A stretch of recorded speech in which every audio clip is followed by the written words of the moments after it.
Bom dia, boa tarde, boa noite a todos. Começa agora mais um episódio do Sports Couples. Eu sou o João, estou aqui com meus amiguinhos Bolívar da Andréia e Amanda Hammer Miller e também com meu amorzinho Juliana Preto. E no programa de hoje nós temos vários assuntos legais. Temos Copa do Brasil, Brasileirão, Jogos Pan-Americanos. Então, pessoal, como é que vocês estão? Tudo bem? Tudo certo. Tudo bem. Tudo ótimo, amorzinho. Oh. E começamos com a Copa do Brasil. Semifinais serão abertas neste meio de semana com Cruzeiro e Internacional num duelo de gigantes no Mineirão. E qual a expectativa de vocês para essa partida? O Cruzeiro do Mano Menezes em crise contra o Internacional do possante Guilherme Parede. Era isso. Eu ia dizer que o Inter ia aproveitar a crise no Cruzeiro para sair bem. Acho que até o Guilherme Parede vai levar vantagem aí nessa disputa, hein? Eu não sei, porque essa combinação aí de time em crise, o Inter jogando fora de casa, o adversário não faz gol nunca, é praticamente da cultura do Inter perder esse jogo, né? Se perder vai ser com gol contra. Que gol contra ridículo, né? No jogo contra o Fluminense. Quando que não é, né?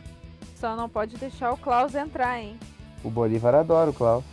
Quem eu não gosto nesse time reserva aí é o Natanael, coitado. Não mostrou que veio ainda. Ah, ele tinha ido bem contra o Ceará. No Grenal ele não tinha ido tão mal, mas ele foi bem mal sábado. Né? E o Trellis, hein, Bolívar? O Trellis ainda vai fazer o gol do título mundial. O Trellis tá pau a pau com o Ariel, entre os piores centroavantes que eu vi jogar no Inter. Que horror. É o que eu falei, ele é o novo Kleber Pereira. Daqui uns 10 anos ninguém vai lembrar que ele passou pelo Inter. Me serviria, porque o Kleber Pereira passou por aqui no ano que nós ganhamos a Libertadores. Se o Trellis for a mesma coisa, me serve. Pra ser campeão tem que ter o ruim. Tem que ter o ruim sempre. Mas eu acho que o Inter vai enfrentar uma dificuldade ali no Mineirão, como sempre, porque o Inter sempre tem um problema em jogar fora. Não necessariamente pela qualidade do Cruzeiro, mas pela incapacidade do Internacional. Pela mudança ali de postura que é fora de casa, né? Que nem o João tava falando, é o Mufasa em casa ou Simba fora. É uma boa analogia. Mas enfim, eu acredito que possa até perder assim pro Cruzeiro, mas eu acredito que o Inter não sai dali sem fazer um gol. Claro que não tem o gol qualificado. Eu acho impossível o Inter não fazer um gol lá. Pelo estado que tá o Cruzeiro, pode até ganhar, mas o Inter faz um golzinho. E aqui decide tranquilo. Eu acho que o Inter passa tranquilo pelo Cruzeiro. Olha eu aí falando isso. Não, o Cruzeiro é o Cruzeiro, não dá pra falar.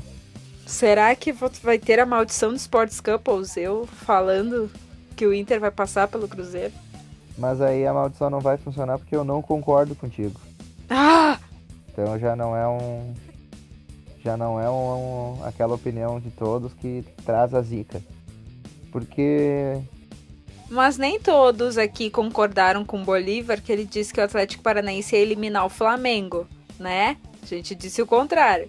Sim, então, foi por isso. A maioria foi no Flamengo e aí deu ruim. O Bolívar acertou sozinho.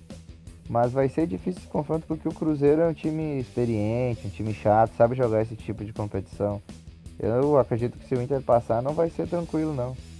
E tem outra, né, que assim, eu acredito no Inter, só que o Cruzeiro tá se apoiando ali naquele negócio de rei das semifinais das Copa do Brasil. O Cruzeiro é um time atual bicampeão, tem que respeitar. Foram 11 semifinais que eles participaram. E o Cruzeiro, na verdade, só tem isso pra mostrar, né? Praticamente, se o Inter eliminar o Cruzeiro, não vai ter muito o que fazer mais. É só a briga pelo rebaixamento ali, tentar sair dali. Porque a única coisa que o Cruzeiro pode fazer esse ano é tentar essa Copa do Brasil. Tirando isso aí, o Inter tirando o Cruzeiro, vai só ficar lutando contra o rebaixamento.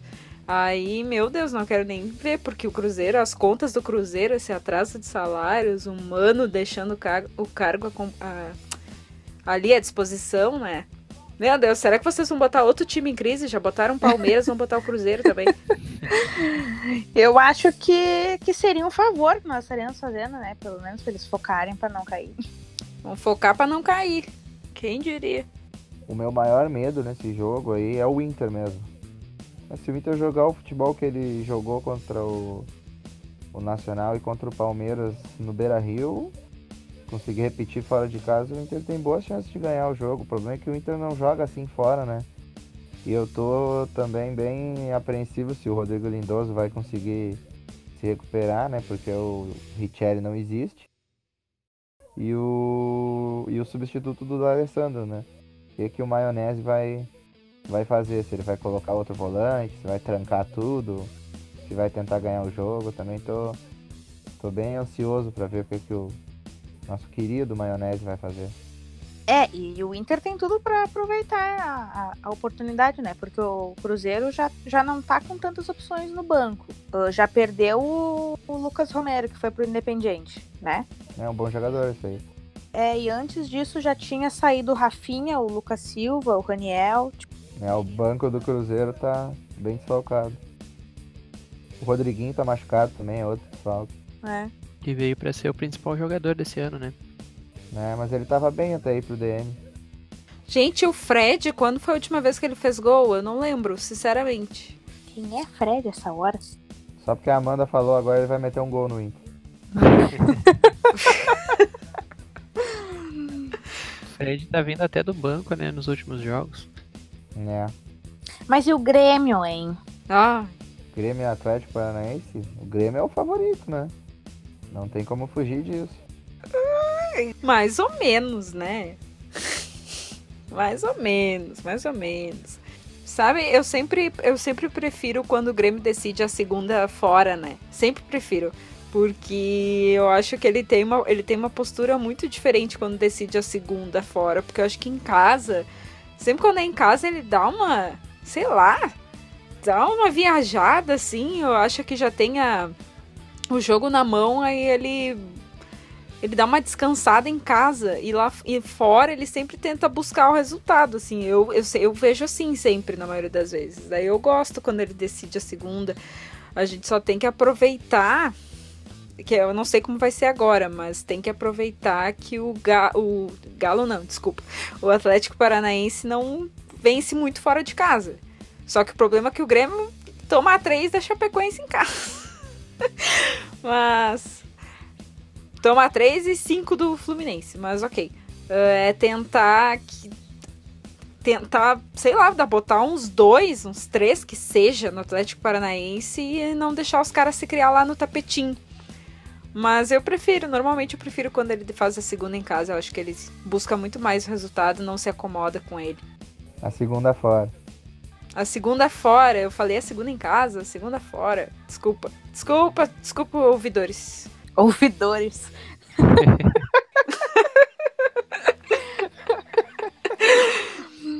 Imagina a Juliana jogando stop. Eu invento várias coisas pra botar. Tá, mas Grêmio e Atlético Paranaense é pauta da semana que vem, que esse jogo é só no dia 14. Quais os palpites de vocês para Cruzeiro e Inter quarta-feira? 0-0. 1-1.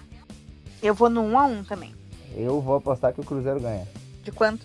1-0. Tá bom. Pouquinho. É da cultura do Inter. Isso. Eu falei isso quando era Inter e Vasco. O Vasco era o lanterna, não tinha ganho nenhum jogo, não fazia gol em ninguém. Aí eu disse, o Inter vai perder do Vasco, é claro isso. Aí todo mundo riu que é impossível perder do Vasco. Aí o Inter foi lá e perdeu do Vasco. No gol do Cruzeiro eu acredito total, né? O gol do Inter é mais a minha esperança. Acho que o Guerreirinho ali vai fazer um gol, vai achar uma coisa. Papai Paô. Mas eu mantenho uma coisa que eu falei pra Juliana no sorteio. E ela ficou indignada comigo. Ué? Mas caso o Inter passe do Cruzeiro, pode entregar a taça. Tá. Eu não tenho medo do Atlético Paranaense e o Grêmio é freguesia histórica, então... A gente tinha que estar todos nós nesse jogo da final, o Grenal da final da Copa do Brasil. Bom, eu tô sempre no Beira-Rio e sigo invicto em 2019. Invicto faz um bom tempo no Beira-Rio. Eu também, hein? E agora? Se a final for na arena lá, o que a gente vai fazer? Porque eu tô invicta lá também, hein? Ninguém vai pros estádios pra ninguém ficar invicto, pra ficar campo neutro. Campo neutro. E não se esqueça de, nos dias dos jogos, votar na enquete do Sports Campus no Twitter e no Instagram, no @SportsCampusBR. Você também pode deixar seu comentário sobre quem você acha que vai se dar bem nos jogos e seu palpite para Inter e Cruzeiro essa semana e para os jogos nas próximas semanas também de Copa do Brasil, Libertadores, Brasileirão e por aí vai. E no Brasileirão o sampaulismo está reinando. A briga na parte de cima da tabela está com o Santos disparando na liderança, já tem 4 pontos de vantagem do Palmeiras e 8 pontos de vantagem para o Flamengo. E o Santos nesse final de semana botou 6-1 no Goiás, com o show da dupla Sanches e Soteldo, o venezuelano de 1,5 m, que joga cada vez mais. E o que vocês acham desse Santos? Tu acha que a liderança é momentânea, é para sempre, ao longo do campeonato? O que vocês imaginam? Eu acho que o Santos está crescendo bastante, mas a gente não pode deixar de falar. Não pode deixar de esquecer. Não pode deixar de esquecer. Ô, bulho! A gente não pode deixar de falar que o Sports Campus implantou a crise no Palmeiras, né? Pois é, né? Eu que falei que o Palmeiras não tomava gol, o Palmeiras toma gol todo jogo, velho. Pra mim, o que o Sampaoli faz no Santos é parecido com o que o Klopp fez no Liverpool. Assim, o Liverpool às vezes toma umas goleadas que ninguém entende, mas vai lá no final do campeonato, chega vivaço no final, com uma campanha muito boa no geral, assim.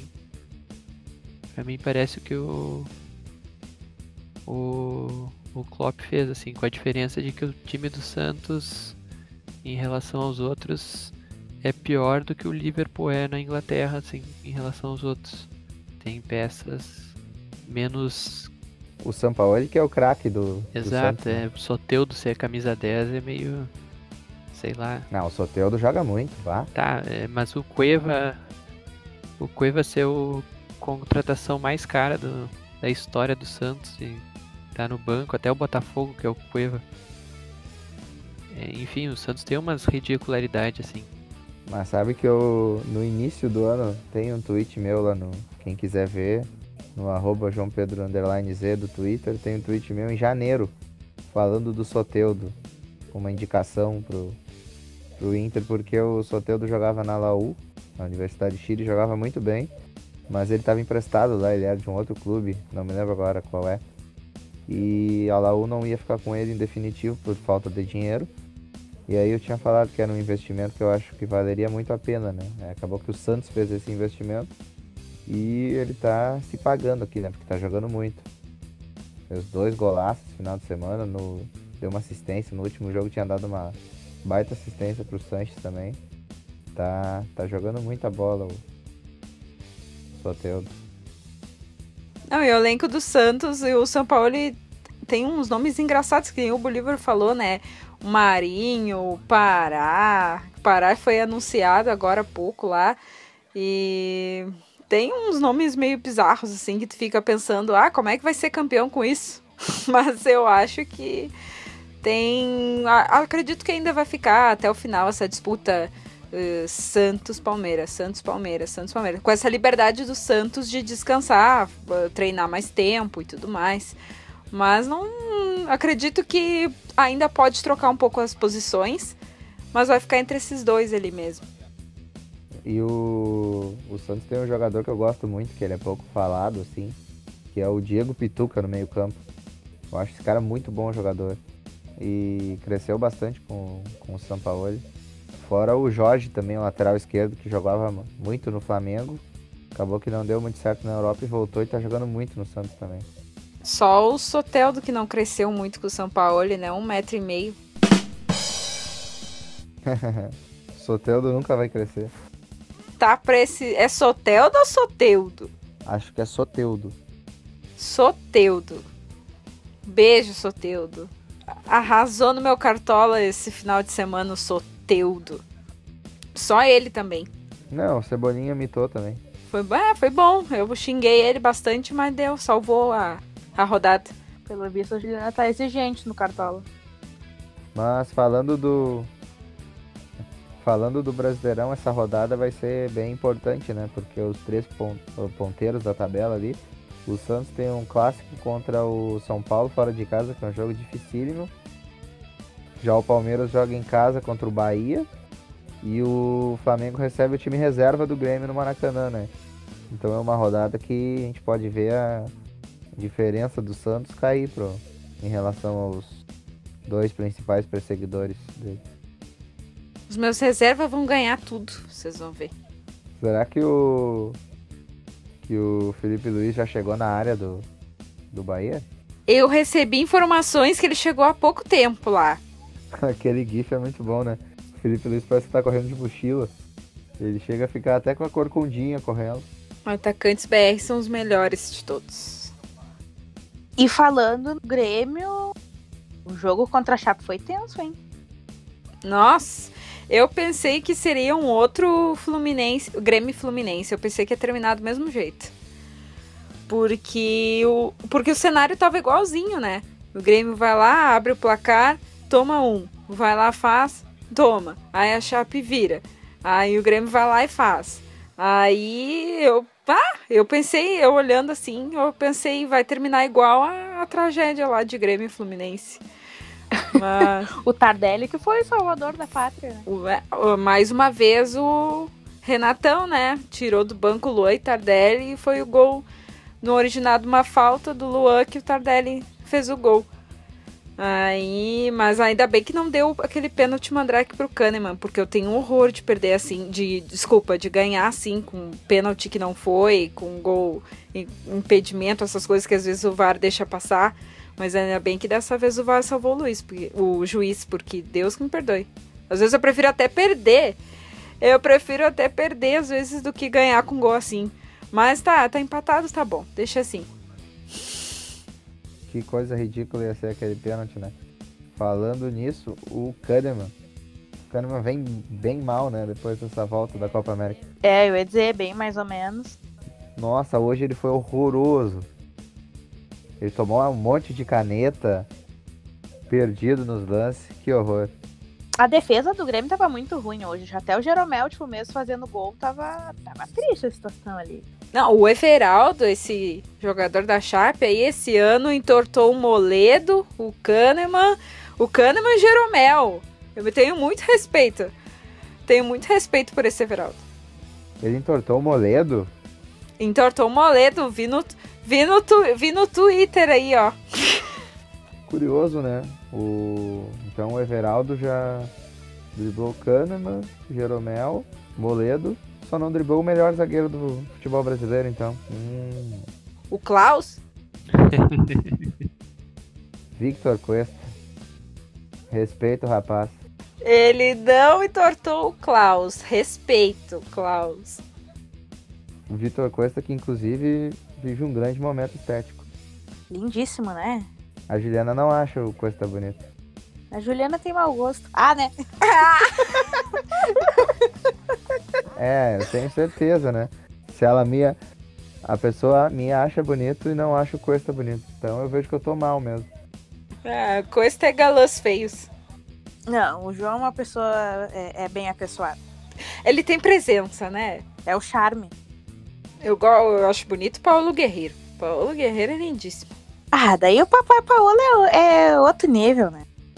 É que na verdade o Cuesta parece ser mais aquele cara pra casar, né? O Guerreiro já é o... Pra curtir. Isso, é.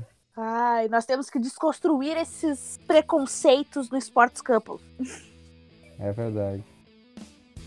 É que o Guerreiro, ele tem tatuagem na cabeça, né? Tatuagem na cabeça é irresistível. Depende, o Cebolinha também tem e o Cebolinha é feio pra burro.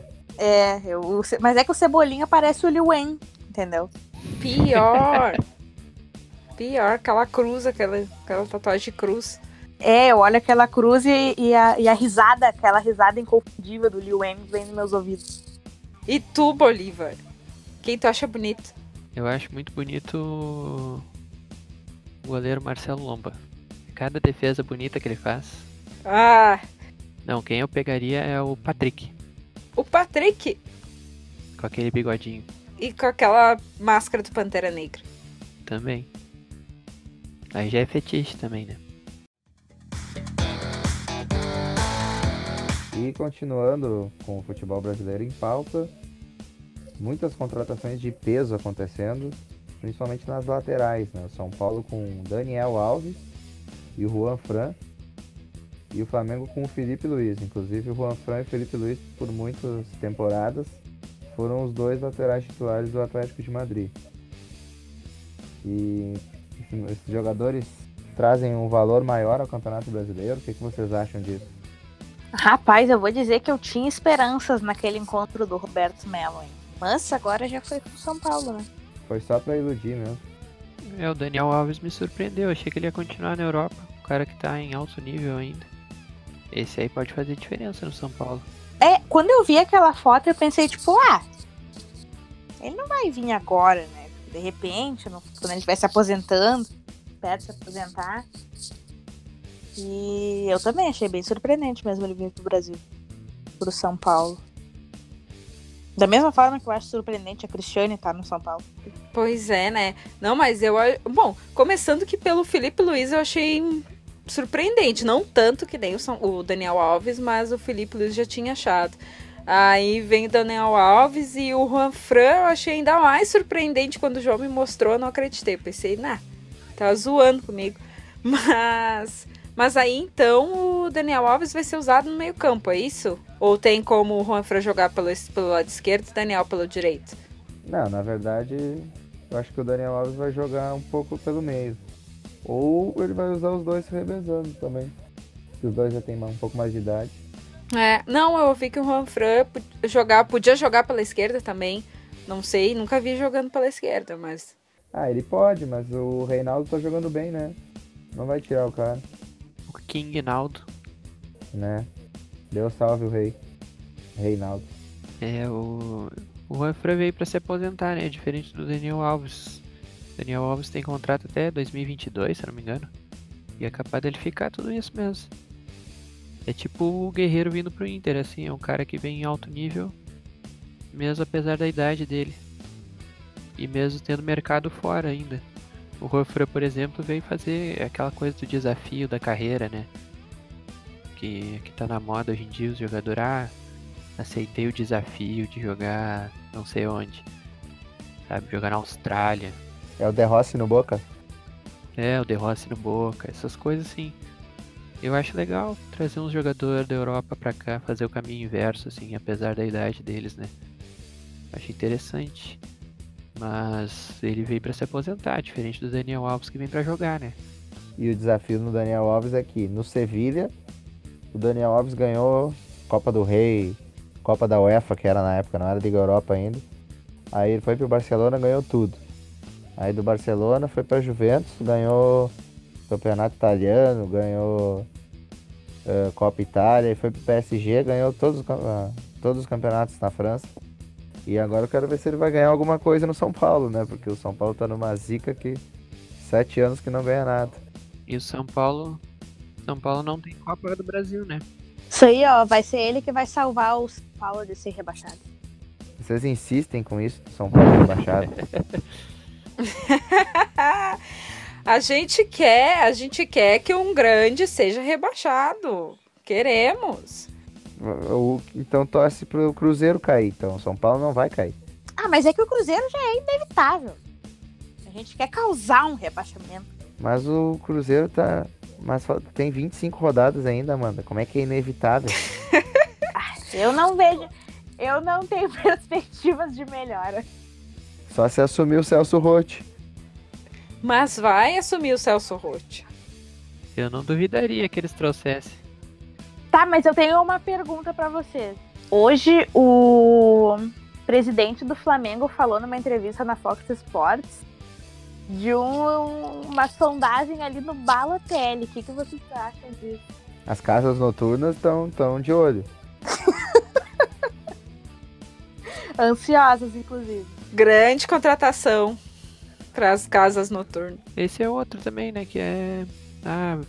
Esse aí não tem medo do perigo, né? Depois que o cara jogou no Nice, na França, com o Dante na zaga, ele vem pro Flamengo, é o menor dos problemas. Mas o Dante conhece os alemães. É, pois é. Mas aí ele vir pro Flamengo é o menor dos problemas dele. Eu não duvido não dessa contratação. O Balotelli é meio louco da cabeça. Diz o...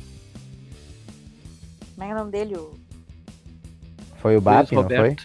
Não, foi o presidente do O Flamengo Landim. disse... É o Landim. Rodolfo Landim. Ele disse que o Balotelli tem interesse. Eu não duvido. Mas o Balotelli é carisma. O Balotelli é um baita jogador, uma pena que nunca encaixou em time nenhum. Imagina uma foto do Balotelli igual aquela foto do André Balado. Que nem o Jô fantasiado. Não, agora vocês falaram só um comentáriozinho. Hoje eu tava assistindo o Globo Esporte e o repórter falando. E o André embalou. E eu parei de ouvir aí porque eu caí na risada. O André deu uma embalada. Deu uma embalada, mas já não funcionou nada hoje, né? Não fez porcaria nenhuma. Mas ele garantiu mais 3 meses de titularidade. É, porcaria. Beijo, André Balado. E a gente tá falando do Campeonato Brasileiro. A gente não pode esquecer do Atlético Paranaense, quarta-feira na Copa Suruga, hein? Suruga, com G, tá? É bom não deixar de esquecer. Deixando claro pra não ter nenhum entendimento inverso disso. É Suruga. Isso aqui é um programa de família. Contra quem mesmo? O Atlético vai jogar contra o Shonan Bellmare, do Japão. Os nomes não ajudam também, né? Né? E o Atlético tenta se juntar ao Inter como o único clube brasileiro campeão da Copa Suruga, né? O Inter em 2009 venceu, ganhando do Oita Trinita do Japão, 2-1. O craque daquele jogo foi o Andrezinho, né? O Pelezinho, Deus Negro das Coxas Coladas, ou o Riquelme do Ébano, como vocês preferirem. O Riquelme do Ébano é carismático. O Andrezinho jogava muito. Maior reserva da história. Eu vi uma enquete no Twitter que era o cara perguntando assim: se o seu time está empatando um jogo e tem uma falta aos 45 do segundo tempo, quem que você escolheria para bater? Aí tinha ali Beckham, Pirlo, Zidane e tudo. Eu escolheria o Andrezinho. Falta pra ele no final de jogo era pênalti, né? Eu lembro de um jogo contra o Corinthians pelo Brasileirão em 2010 também, que o Inter tava ganhando. Aí no 40 e poucos do segundo tempo, o Ney meteu a mão na bola para salvar um gol, o Inter tomou um empate. Na saída de bola saiu uma falta na frente da área, assim, e o Andrezinho meteu na gaveta. E o Inter ganhou aquele jogo. Baita jogo. Ney virou herói. Depois teve o do Flamengo também. O Andrezinho era... Aquele do Flamengo na Copa do Brasil também foi louco. Contra esse time, né? Golaço com o Lei do Ex, inclusive. Comemorou. A gente podia trazer o Andrezinho pra jogar os confrontos da Libertadores. Tá no Nova Iguaçu, né? Podia trazer ele pra inscrever só pra bater as faltas. Não, eu queria dizer que nem aquela vez que o Atlético Mineiro ficou sem nenhum goleiro, machucou o Vitor, machucou o reserva, não me lembro o nome, Giovanni, eu acho. E aí eles trouxeram o Lauro, que tava jogando num time aqui do Sul, não me lembro qual. Era uma avenida da vida, assim. E eles trouxeram o Lauro pra inscrever na Libertadores. O Inter podia fazer a mesma coisa com o Andrezinho, né? Isso me lembrou o episódio que o He-Man foi pro gol do Inter. Baita jogo. Bons momentos. Aquele 5-0. Foi aí que o Alisson surgiu, né? Tudo tem um lado bom. Eu ia falar que quando o João falou que a gente podia trazer o Andrezinho, eu pensei que era pro Sports Couples. A gente pode trazer aqui pra nos ajudar na apresentação. Eu jurava que ele ia falar, a gente podia trazer o Andrezinho pra falar aqui com a gente no Sports Couples. Pode vir também. Quem dera, né? Que homem era o Andrezinho. Andrezinho e Guilherme Parede. Não, aí já bacalhou já. Não, o Guilherme Parede eu passo, mas o Andrezinho A gente também não citou que em 2010, no gol que pra mim foi o do título da Libertadores do Inter, do Juliano, né? O gol na fumaceira lá de Quilmes, foi o Andrezinho que deu um passe espetacular pra ele fazer o gol. É que nem o Perdigão dando aquela pifada pro Rafael Sobis contra o Corinthians em 2005. E depois ele deu a pifada no Tinga, o Fábio Costa quase matou o Tinga e não foi pênalti. O Perdigão era muito distribuído, né? Tanto que ele foi o 10 do Vasco. O Perdigão jogava muito também. O Perdigão jogava muito. O Perdigão, o pessoal leva ele como esse cara, figura aí, mas o Perdigão em campo jogava muito. É carisma também, né? Agora o Perdigão é o bêbado que faz. Churrasco e bebe taipava.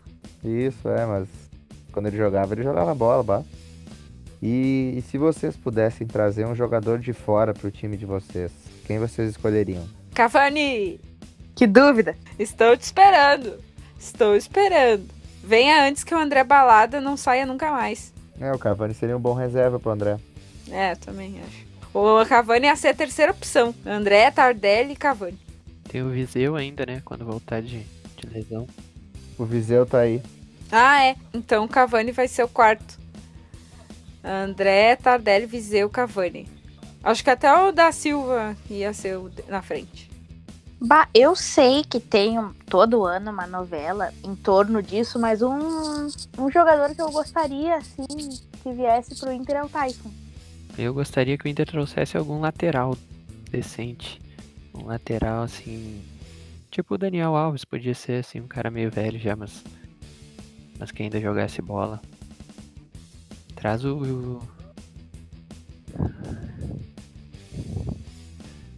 Mas é que Eu queria o Messi. Eu quero o melhor. Eu queria o Messi. Não! Eu achei que nós estávamos falando de coisas possíveis. É mais acessível. Messi não é acessível. Tá. O Cavani é acessível agora, tá. Claro que é acessível. Rei sensato e acessível. Claro, vem. quem sabe daqui uns 5 anos, quando ele tiver 40 anos, aí pode ser que ele seja acessível, né? Falando de jogadores acessíveis, então eu gostaria do...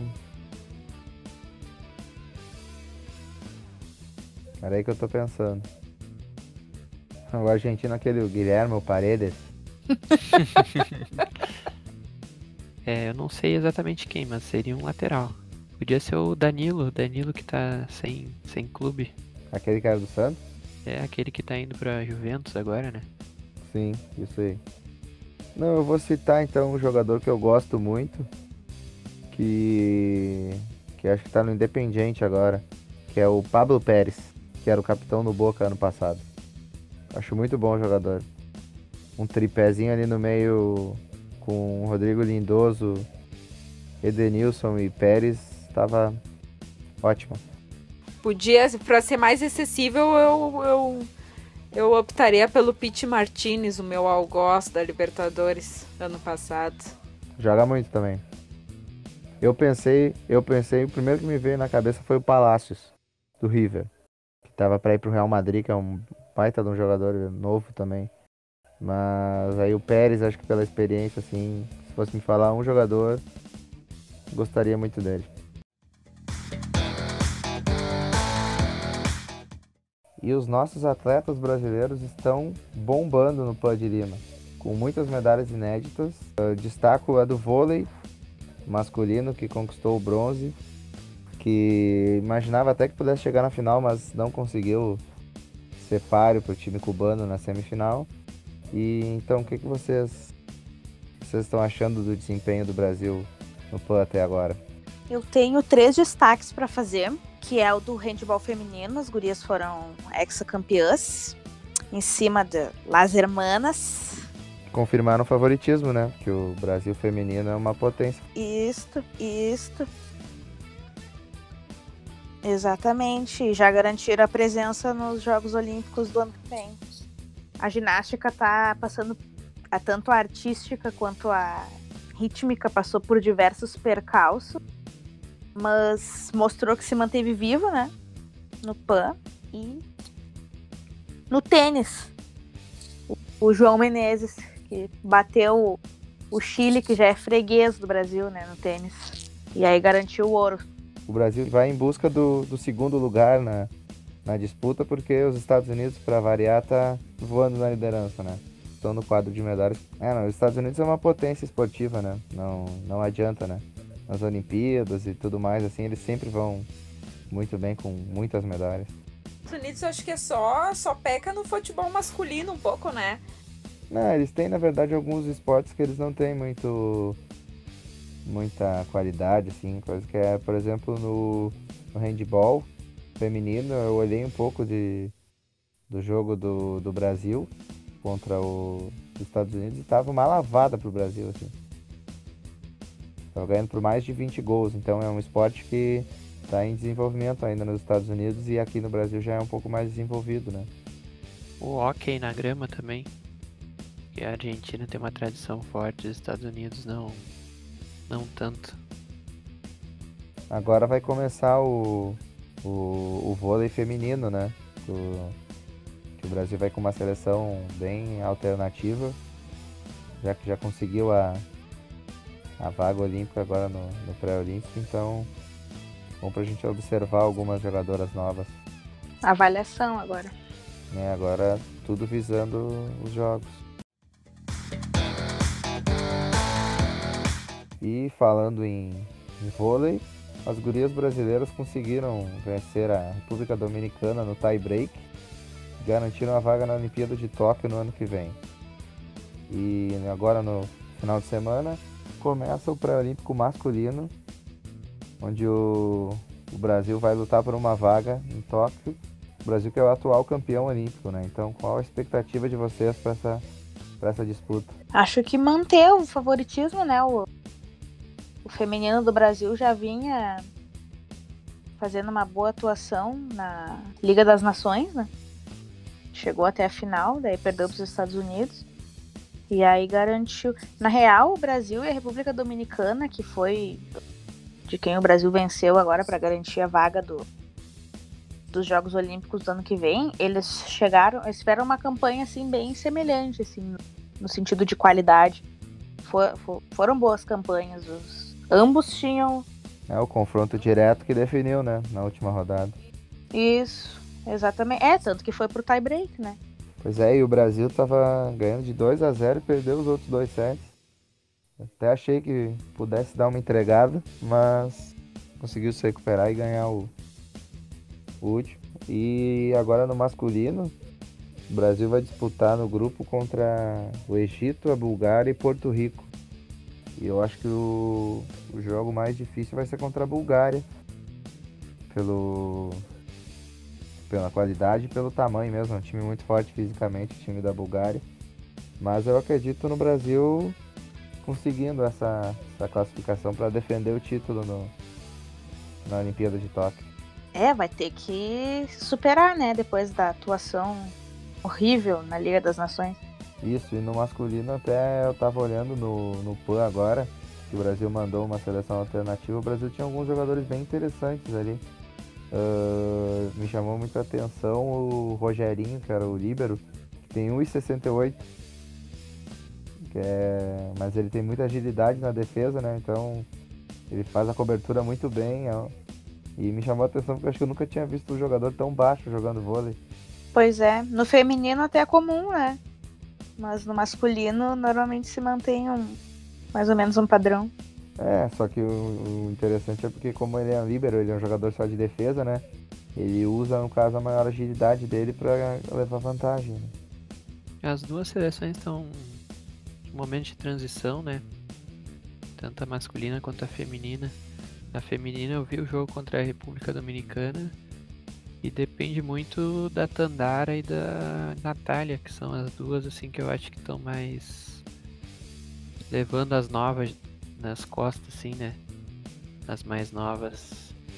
Mas na Liga das Nações, quando o Brasil perdeu a Natália num dos jogos decisivos lá, o time foi ladeira abaixo, né? Porque ela se machucou no meio do jogo e aí o Brasil tava jogando bem e desandou a coisa. É momento de adaptação, é troca de safra, né?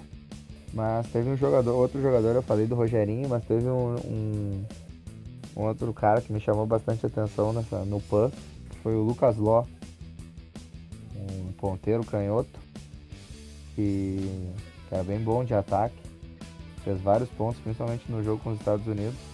Um jogador que eu gostei bastante. Eu confesso que não conhecia muito ele, assim, mas olhando os jogos ele pareceu bem, jogador com bastante futuro. Arrasaram, parabéns. Grande participação na Ju. Arrasou! E a pedidos da nossa ouvinte, Gabriela D'Andrea, irmã do nosso queridíssimo Bolívar D'Andrea, vamos falar de um acontecimento peculiar no basquete. DJ Cooper, jogador norte-americano do Mônaco, foi suspenso por 2 anos após um teste antidoping. Até aí tudo bem, é uma história comum no meio esportivo.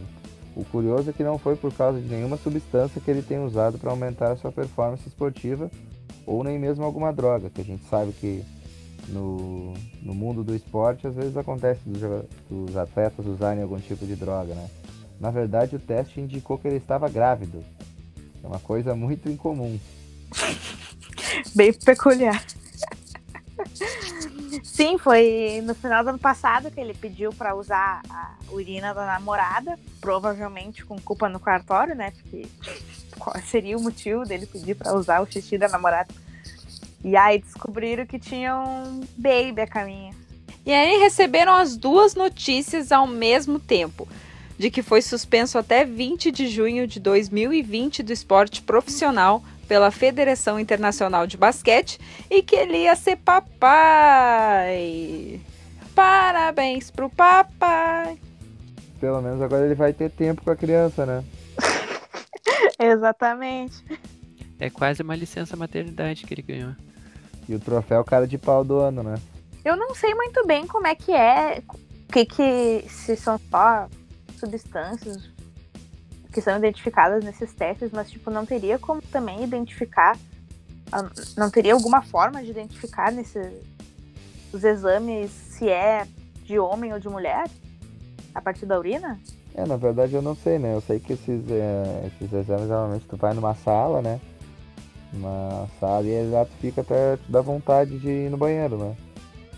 E talvez ele, já imaginando que alguma vez pudesse ser direcionado pro exame, ou sabendo que teria, ele deve ter levado escondido isso daí e dito que ele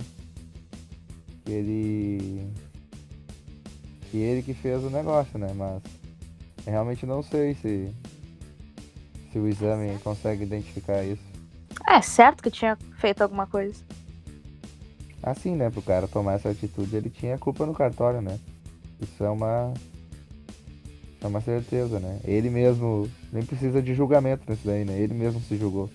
E um abraço pra Gabriela, né? Obrigado pela sugestão de pauta. Nepotismo isso aí, hein? Nepotismo. Beijo, Gabi. Beijo, Gabi. Então chegamos ao fim de mais um carismático episódio do Sports Couple. Agradecemos a sua companhia, suas participações. Toda semana temos um episódio novo no Spotify, no iTunes, no Stitcher, no Deezer e também no YouTube. Você pode participar através das nossas redes sociais, no @SportsCouplesBR, tanto no Facebook, tanto no Instagram e também no Twitter, com perguntas e opiniões. Então, uma boa semana a todos, Dali Inter e beijos. É isso aí, Dali Inter, vamos Brasil, boa semana aos amigos. É isso aí, Dali Grêmio, chupa Bayer, vamos Brasil em busca do segundo lugar e tentar dar um jeito de alcançar esses Estados Unidos aí no PAN. Não sei como, mas vamos dar um jeito. Que isso, Juliana, que baixaria! Adeus.